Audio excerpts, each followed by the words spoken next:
Coming to you straight from the Rio Grande and beyond. Broadcasting to the four corners of the globe. So grab your seat, your coffee, or your sundowner. Okay, everybody, here we go. On point, as always. This is Gloves Off. Gloves Off.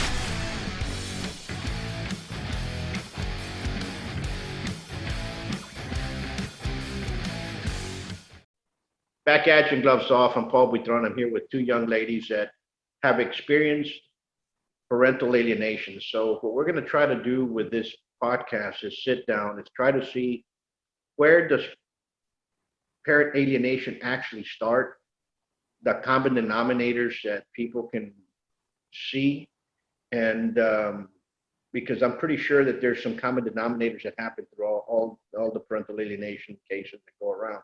And where are we? Where can we start and send people help? Kind of like anger management, okay? You know, we can, folks can get into anger management sent by a municipal judge because they had a breakdown with somebody at their job or against a police officer, or even on a flight. They can be sent to those classes. Maybe parental alienation, and if we see those signs, we can send people by the judge, can send, or the magistrate can send people to those classes for them, and to kind of stop and ease this ever-going battle. How we doing, young ladies? You guys are doing good. I know one of you is in the West Coast and the other one is here in Texas. How's everything? Doing good. Good. Lulu, Yeah. you want to say something? So my name is Lulu. I am in the Houston, Texas area, and I am basically a survivor of parental alienation. I was kept from my father for over 20 years. So obviously it extended into my adulthood, and it even affected my children whenever I became a parent myself. So I'm still in the system. I've had the family court system in my life for some reason or another since I was 6 years old. So I became an advocate, and I'm doing my best to make changes. Absolutely. Yeah, and my name is Tracy Kittle. I am on the executive board of the Heroes Circle, which is an alliance of adult children of parental alienation, and also help run a support group through that. I am up in Oregon right now, Portland area. I am actually originally from the Dallas-Fort Worth area. So my alienation story took place in Texas. It took me a long road of struggling with my mental health to finally kind of get to a point in my healing and my self-discovery to kind of put together sort of where a lot of things stemmed from for me, which was being removed from my father. I was alienated from my father. I felt like mine was definitely more covert and kind of kicked off by the court systems more than, you know, like picking me up and moving me necessarily. But yeah, that's what I really try to talk about is parental alienation, how it's caused, and really a lot of how I feel like our court system kind of sets it up to happen. But that's my passion right now. Good. And you know, I have three kids, and when I started my divorce, all three of the kids, all my three kids were within the gap of being under 18, and I saw things occur. I did not understand what it was, and I started seeing certain things occur. So I started basically combating, going after those things inside the court, trying to stop it, because my case was very weird. It ended up becoming kind of like politicized in a way. Okay, and why do I say that? Is that there were 7 divorce decrees. Some of them I had visitation rights. Some of them I didn't. Some I had certain days. Some of them I didn't. Some of them I had, you know, it was just a big mess. So it took me a while from the divorce day, the final divorce hearing, to the signature of the decree. It took about 3 years. Okay. And within those 3 years, I found out a lot of things that could occur. And what I want to find out is there any common denominators? You know, when did you all sense that you were being alienated from your father? An actual acknowledgement of it, I don't think I really put those pieces together until I was in my 20s. I mean, obviously as a child, I knew something was off. And there was some serious codependency that I had on my mother because of the way she manipulated her relationship with me and my father and I's relationship with each other. But it wasn't until I was in my 20s that I was able to really figure out what had happened. And then I was able to find vocabulary to actually start asking some questions, start defining some of the feelings that I was having. Even now at this point, it's still a struggle and it's still a journey that I'm trying to figure out. Not so much what happened, but how to process what's happened. Understood. Ms. Kittle? Yeah, that's kind of same for me. Unfortunately, that seems to be the story for a lot of alienated children is, we weren't really introduced to the term. There's not a lot of counselors out there that either believe that it's not junk science or know how to deal with it or even identify it. So even through years of, trying to get through therapy, I mentioned struggling with mental health and all sorts of things with that bag. I still didn't discover it until my 30s, somewhat recently within these last few years that I finally connected, because at first, for the longest time, I just felt like the most unlucky person in the world.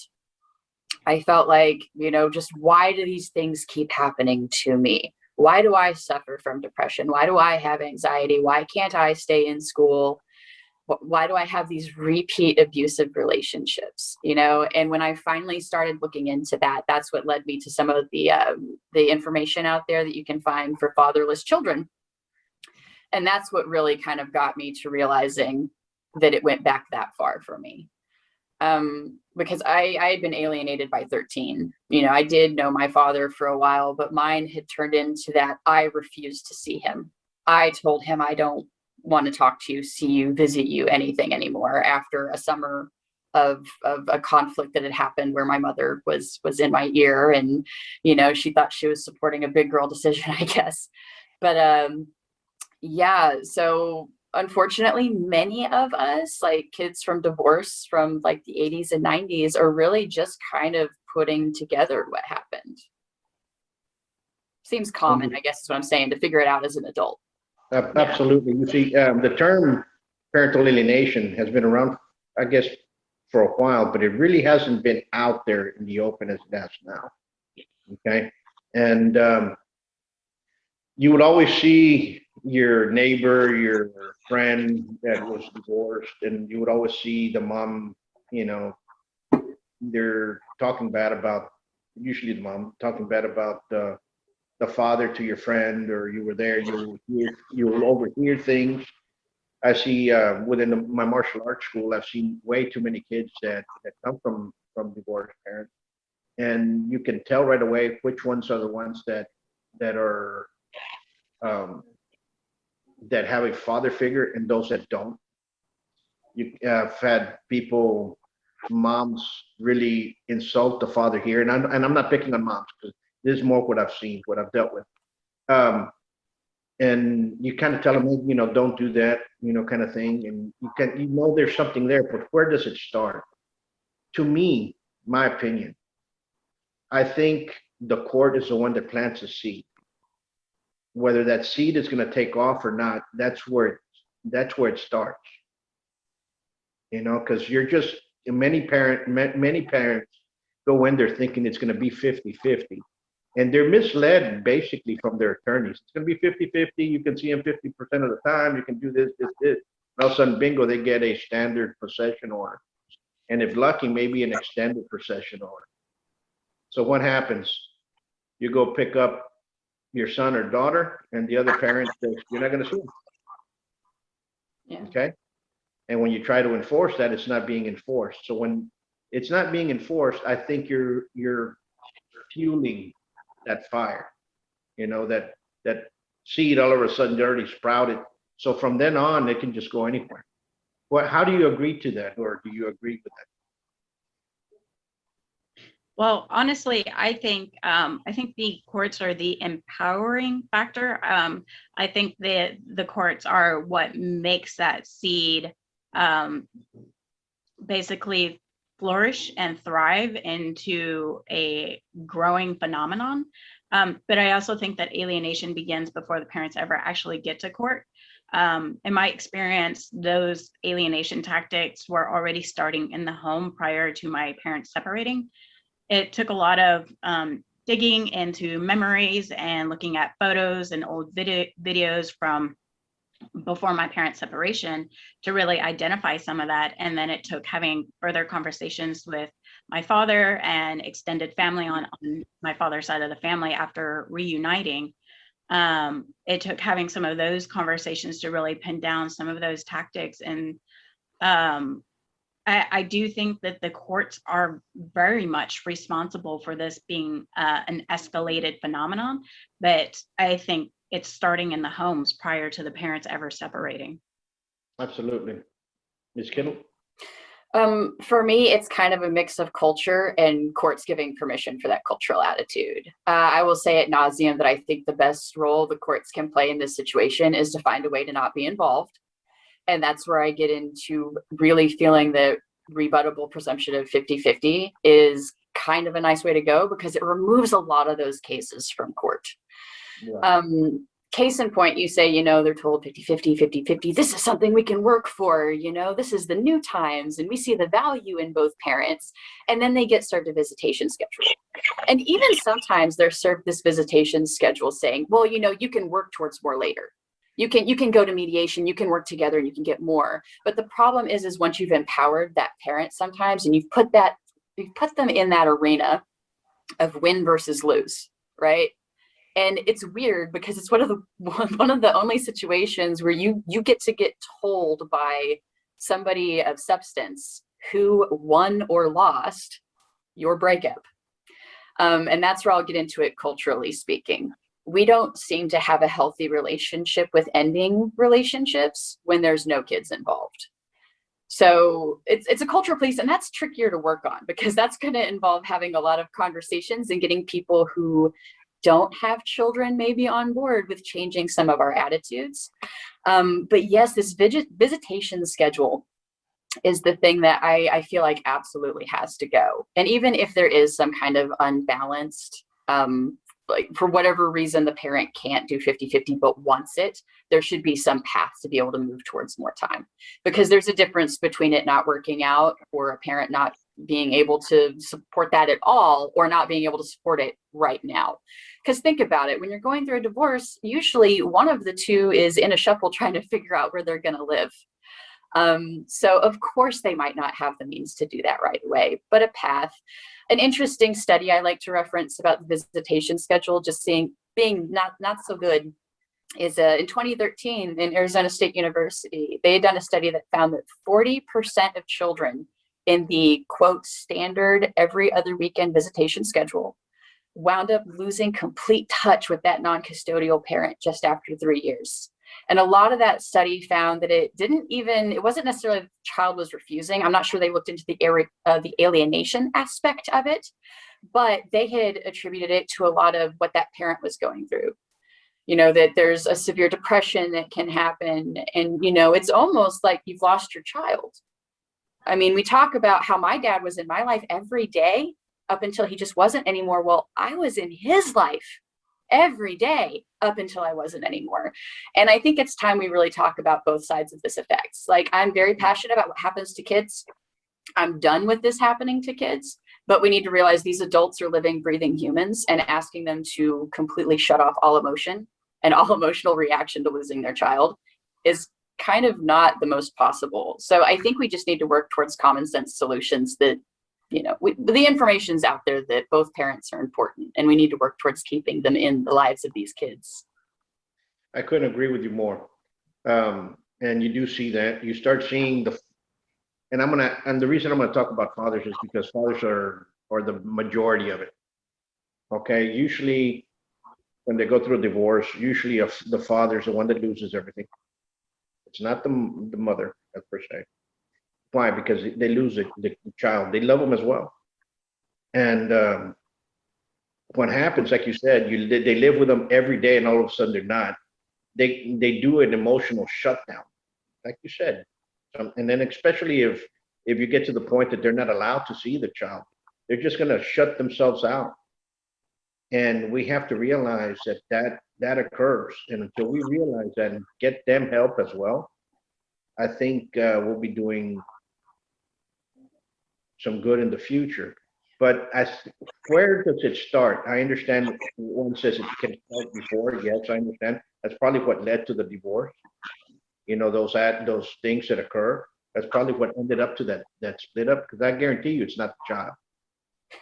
You know, and so what happens when you have two parents that love their children, all of a sudden split up, and one starts alienating? Where can it start? Where is it? I understand what you're saying with the 50-50, because when you get somebody that goes into 50-50 and it's supposed to go straight 50-50, and they're fighting so much for it not to be 50-50, those are some red flags that should be there. Definitely. And a lot of that's going to require actually seeing parental alienation as abuse, because right now they're just seeing signs of a fight. Well, of course they're going to disagree. Of course they're going to fight each other. They're separating. They're broken up. I mean, we expect that, like I said, when kids aren't involved. So that attitude gets taken to the court. And then the thing that just makes it feel more gross to me is that if that parent who got visitation, like, that's almost a money machine in a sense, you know, because they're going to keep taking the lawyer and trying to go back and fight. And so just having this system where it's an arena of win versus lose, I think is probably the most painful thing for the child, because not only are you putting them through this emotional mess, not to mention if they're being interviewed or if they're catching stress from either parents, like there's also a financial obligation going on too. So in a way, you're taking money from that child's home by requiring this whole court system thing. And yeah, sure, there's some states that require mediation and that require like a class, but a lot of times it seems to turn into a check in the box. You know, I was listening to a panel that got put together by Victim to Hero with a lot of, you know, lawyers and some judges. And some of the opinions that were shared were interesting. I will put that out there. But it seems to kind of still be this backbone of, yes, but we do require a mediation, and we do require a 2-hour class. And I sit here and I go, you know, I had to take a longer class when I wanted to expunge a speeding ticket. I had to sit there all day, listen to a lot of really corny puns by a guy that tried to make it the best he could, you know? So it just seems like not a lot of real effort. Like they're kind of bringing acknowledgement to it, like, right? They're kind of doing a little bit of think of the kids, but I just don't feel like it's enough. I don't feel like there's enough training for mediators or people teaching these classes. I don't think there's enough time for teaching the parents, like, no, really, this is what you could be doing to your kids and your life too. It's not enough education. And I think it's going to take like a lot more eye-opening of what's needed, because it really almost gets into like what you were saying, like a therapeutic type thing. There's other courts where if you get found guilty of something, it's not just necessarily you get to jail or probation or whatever. A lot of times you have to take classes. You mentioned anger management. There's also DV. You know, if you don't usually just get out and not have to work on yourself if you're found guilty of DV or, you know, drug abuse and other things like that. So it's very much time to get this recognized as abuse so that it can be seen as something that needs to be worked on and fixed. Because I think right now a lot of the complication is it being viewed as junk science still by enough of our judges that they're not seeing the necessity to say, hey, this person maybe needs to take some classes and get some thoughts together on what's going to be best for this situation. Yeah, I mean, I totally agree. It's a behavioral and mental health issue that needs education, not only in legal career fields, but also the psych fields. I think one of the biggest problems is that there is education that is coming out. There are studies that are coming out, and people are saying, these studies were done inaccurately, or the data is not conclusive enough, or they didn't consider this factor.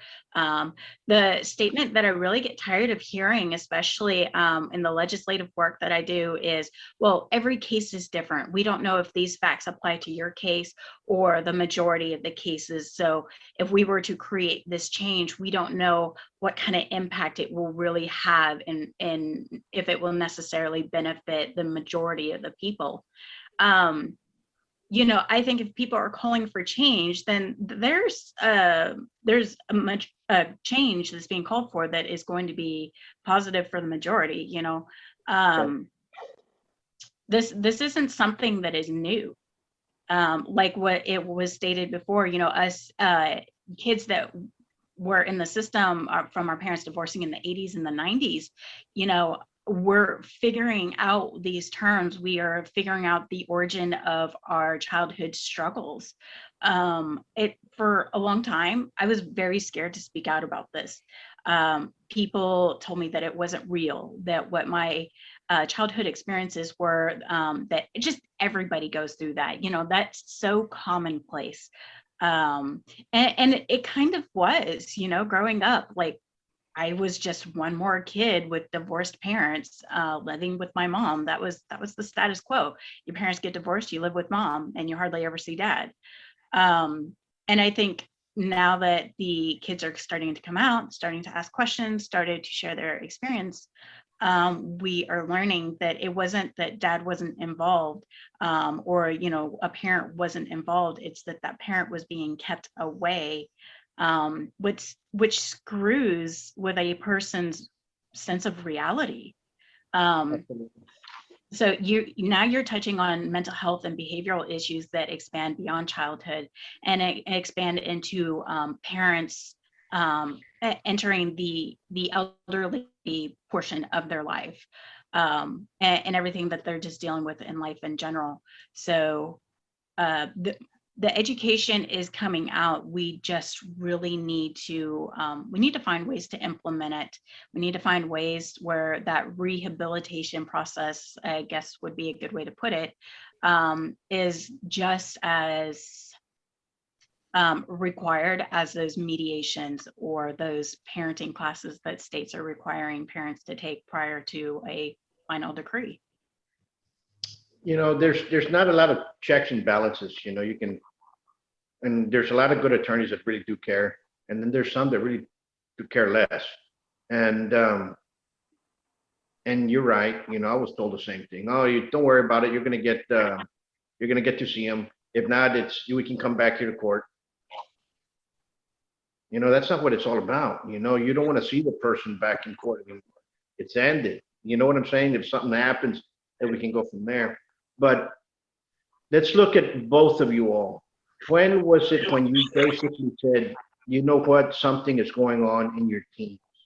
What was the event? Was it that you weren't allowed to see your father, or they said you're not going to go see your father? Well, I think when I was in my teens, I had already been beyond disowning my father. I had disowned him and been empowered to cut all contact with him by the time I was 11 years old, 10, 11, somewhere in there. So the events that occurred in my teens was mostly the really chaotic relationship that I had with my mother. It was so codependent at that time that she enmeshed herself into every part of my life, relationships with my teachers, with my friends, with romantic relationships that I was starting to get into. She had to be a part of all of that in a really unhealthy way. And I don't think that really played much part into the alienation that was going on, because at that point, my mother was my sole source of guidance. It wasn't that at that point, it wasn't so much that I wasn't allowed to reach out to my father. I just didn't. And I made an executive decision to make sure that he was not only a person that I refused to reach out to, but that everybody else refused and excluded him from things like high school graduation, prom, just certain milestones in my life. I made it clear that if you reached out to him and you shared photos, or you shared experience, or you even shared the date with him, I would give you the silent treatment. I would act out against you. Yeah, and for me, my parents divorced when I was really young. I don't even remember it. And it's, led up to when my mother moved me away. It got really strained. My father got remarried to somebody that, my humble opinion on it is that she had that very, I need to be first still, stepmom.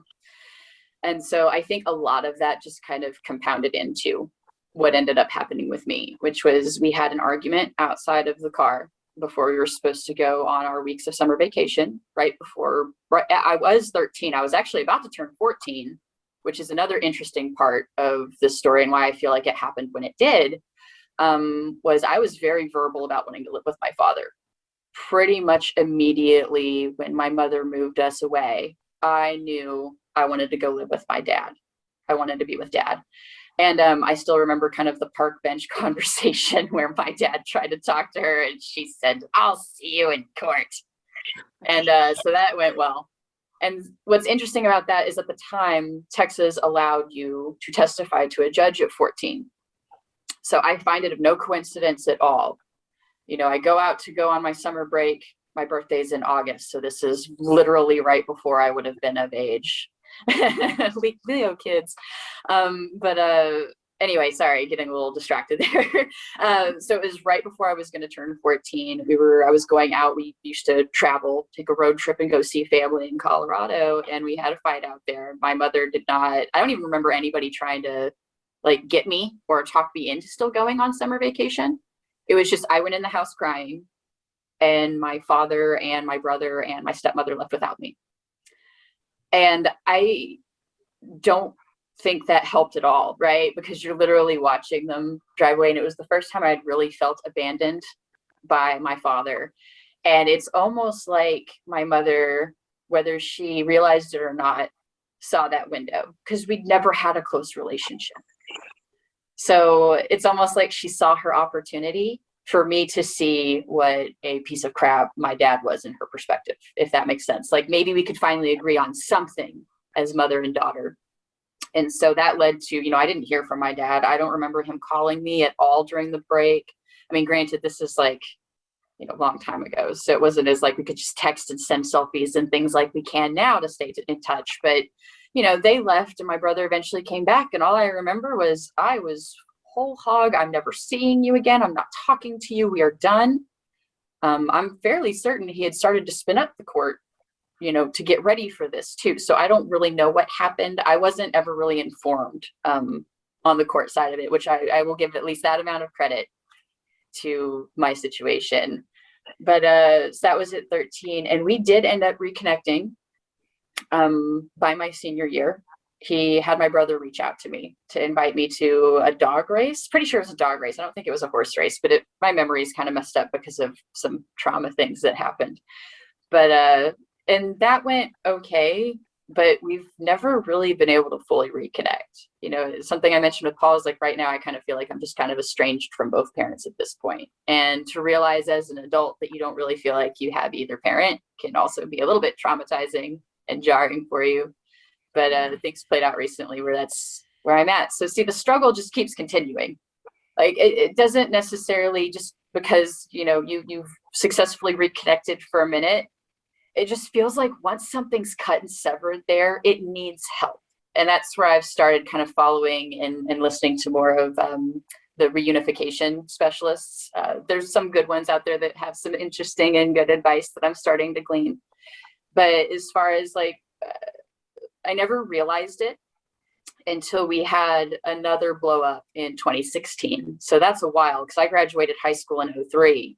So, that's 13 years later, we had another one. And it's we don't know how to have simple disagreements anymore. So it's just long-term affecting everything. But I didn't have a teen moment, I guess. All that to say is I didn't have that one moment in my teens. We had kind of a brief reconnect and then it just has really struggled to stay strong since then. Absolutely. You know, it's the the stories, both of your old stories, basically the same. Okay, basically it has a lot of little things that are has a lot of common denominators in there. And I'm pretty sure if you talk to more, you're gonna start seeing that there's lot, lot more common denominators within the stories, you know. And if the way we can fix this is how can we get those common denominators out? Okay, and go ahead, Lulu. Oh, I was just gonna say, I do see a lot of the similarities in our stories. It's actually kind of mind-blowing how similar the stories are. And this is not the first child who is now an adult that I've come to terms and talking to, that our stories are shockingly similar. I mean, we could all be related. We could all have the same alienating parent. It's that wild. Um, you know, I struggle with this a lot. I'm personally going through, I guess you could call it an identity crisis because of some of what's also being experienced, feeling like you don't have either parent. I also had that reunification moment, but that was 2 years ago, maybe coming up on 3 years ago. Which was great. And I thought things were going to take off from there, but it really didn't. Um, I don't really have a lot in common with my father, who was alienated from me. I don't, I've noticed that a lot of our beliefs and just who we are as people, we're just very different, which there's nothing wrong with that, but it makes it very hard to form a connection. And I think I so desperately wanted that reunification moment to work out and things just to like go on autopilot and things to form into some expectation that I can't even really define or describe. And a part of me feels very disappointed, but also that guilt, the cycle of guilt has continued. That did I do or not do something right to get it to some expected point? It's a continued struggle, you know, and for this not to be identified as child abuse, it's just, Absolutely, it's heartbreaking. absolutely. You know, alcohol abuse is defined, and if one parent is an alcoholic and starts abusing verbally the kids or what have you, it is defined as child abuse in some places. Bias and parental alienation, not. It has to be. And I agree with you that, Ms. Kittle, that we have to start with 50-50. And Ms. Lulu, we have to do the same thing. We have to make sure that that's where it starts. Like if two people go in to have a divorce, that's exactly where it's going to start. Now, if you can start proving otherwise, then you can start going down to different scheduling systems. But so many attorneys are basically lying to their clients because they basically tell them, no, you're going to have 50-50-50. Oh, that's what you got. That's what it is. That's what, so, I mean, I surely was, so when you start getting mad, it's a total different entity. I blame the judge. What? Being the advocate that I am, I'm actually with a lot of parents at the starting point of their separation, of their divorce. And whether I'm trying to help them on a pro se route, or if they have an attorney and they're just kind of using me as someone to bounce ideas or feedback off of, I'm hearing that a lot of attorneys are saying, oh, well, you won't get 50-50. Or if you thought that the parent was a good parent when you guys were together, then why are you separating? They're basically undercutting the parents supporting each other, having good roles and relationships with those children that they are still having to raise together. So, I mean, that's another key factor to look at, is it's not only the judges, but it's the attorneys as well. Absolutely. Yeah. Go ahead. I was going to say there's absolutely coaching. I actually do know of a situation where parent A and parent B met for mediation. And then parent A's lawyer chastised them because during mediation, they said that they would agree to 50-50, like eventually, because parent B didn't have, they moved out to give the home to this person. And just because, their lawyer told them they could, they submitted it for a visitation schedule. And lo and behold, that is what the judge signed. And then what's funny is in a lot of situations, you can't even bring up what was talked about in mediation in court, right, unless you have it subpoenaed. And that's absolutely ridiculous. But the one point I wanted to at least go back to really quick was, the similarities in the stories. Being somebody that runs a support group for adult children, oh, absolutely. There's a lot of similarities. Even in, because my interest is a little bit more in the covert cases, like, yes, there's some very overt cases, and those are traumatizing for more reasons than just losing your parent, right? Because if you're moving a kid around and changing their name, for example, that can create a whole level of identity crisis.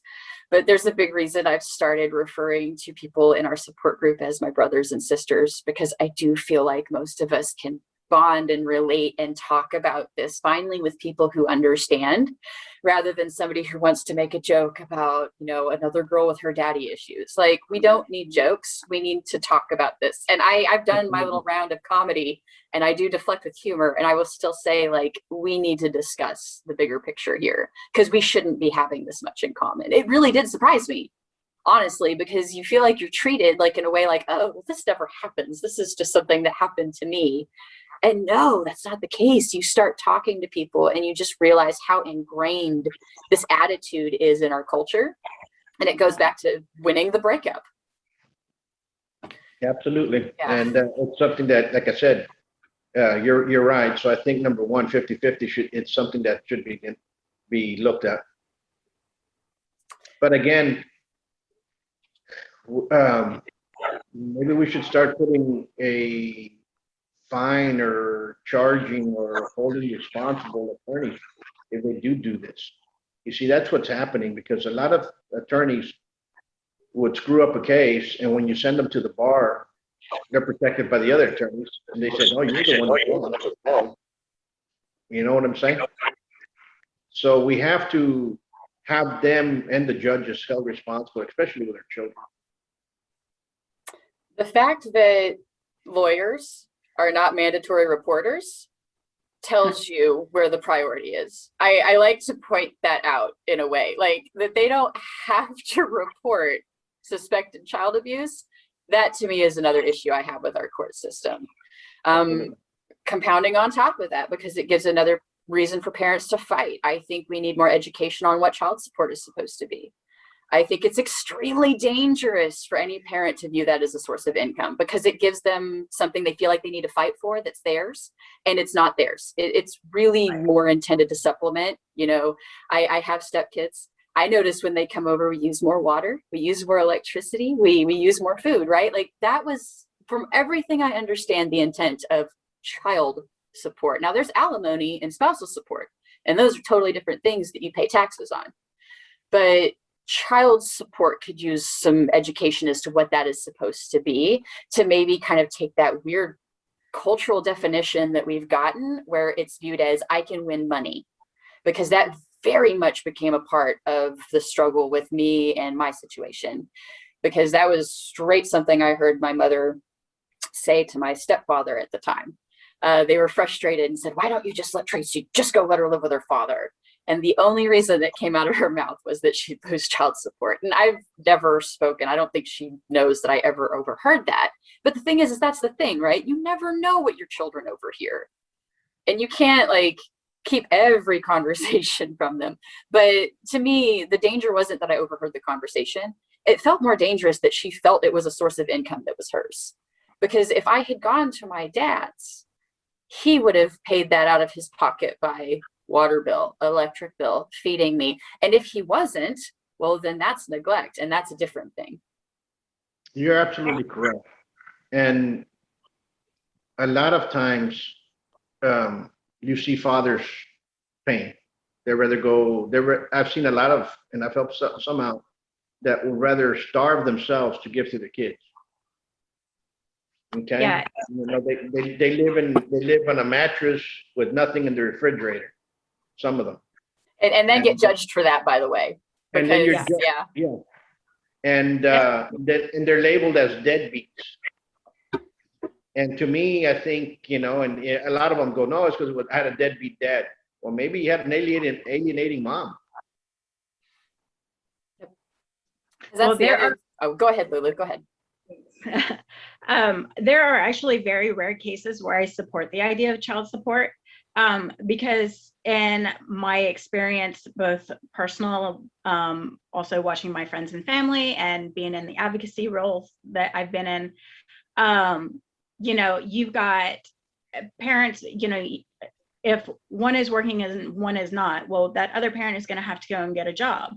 And why on earth would they go and get a job if they're being rewarded with child support? And at that point, they are very likely to also qualify for welfare and state assistance.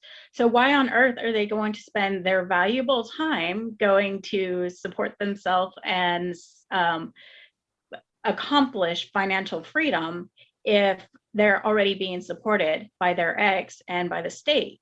They're going to do everything they can to fight and keep that status quo.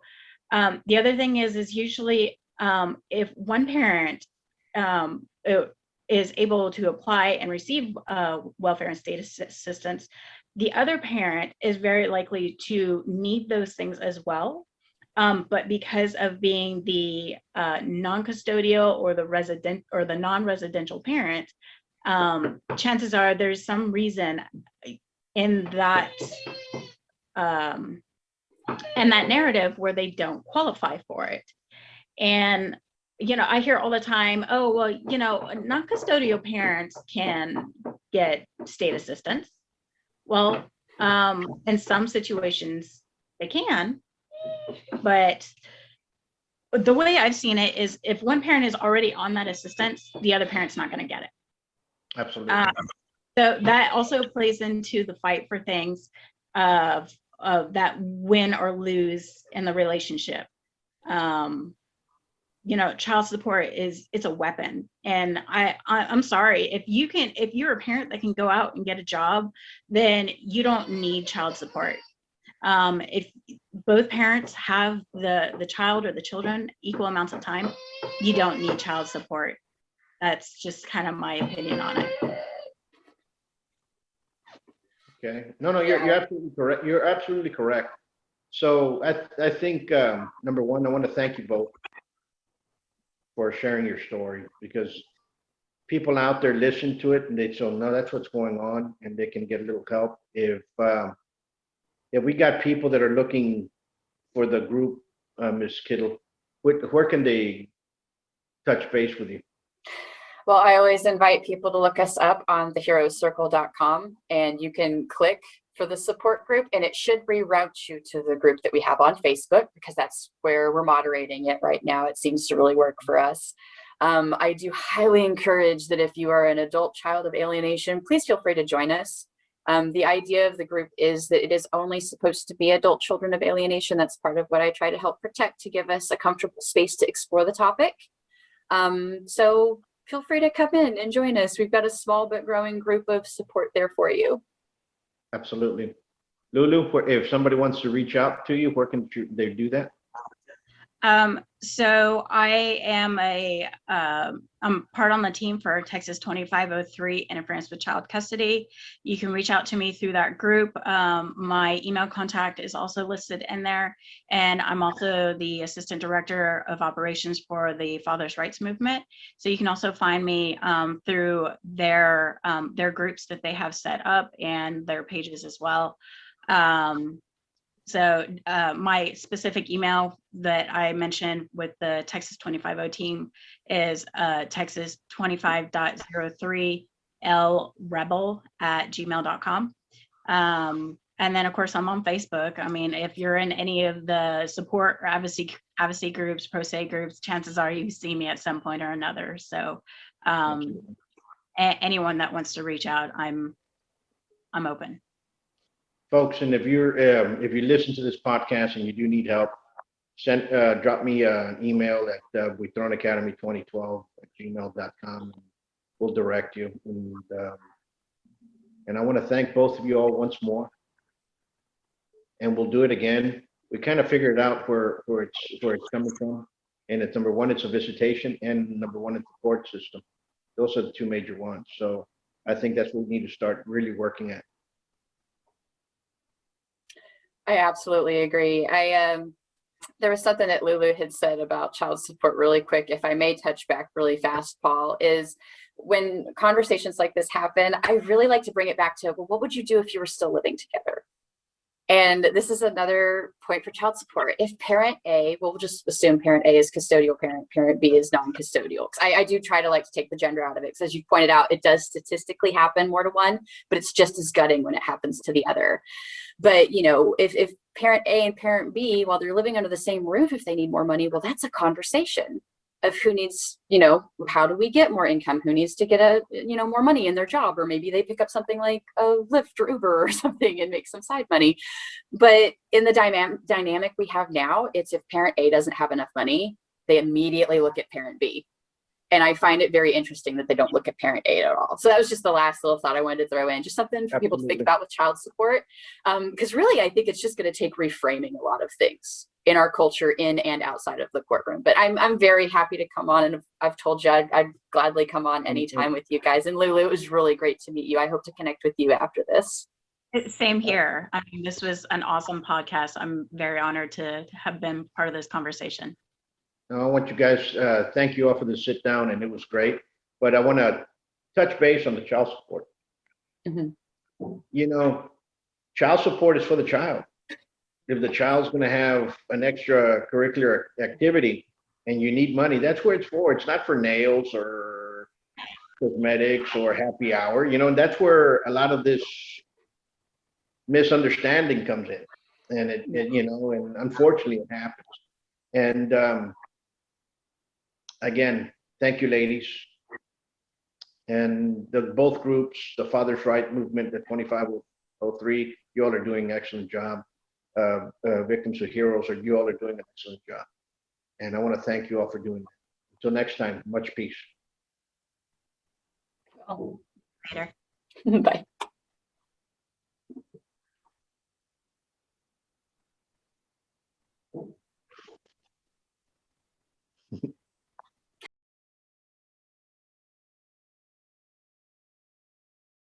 Today, in America, more than 5.5 million men, women, and children train in a martial art regularly.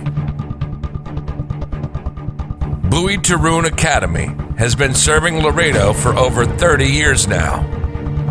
Our adult classes are geared for producing the best in you, teaching you street-ready techniques. With the arts of throught and kenpo, you'll learn the traditions of these sciences of combat as passed down professor to student.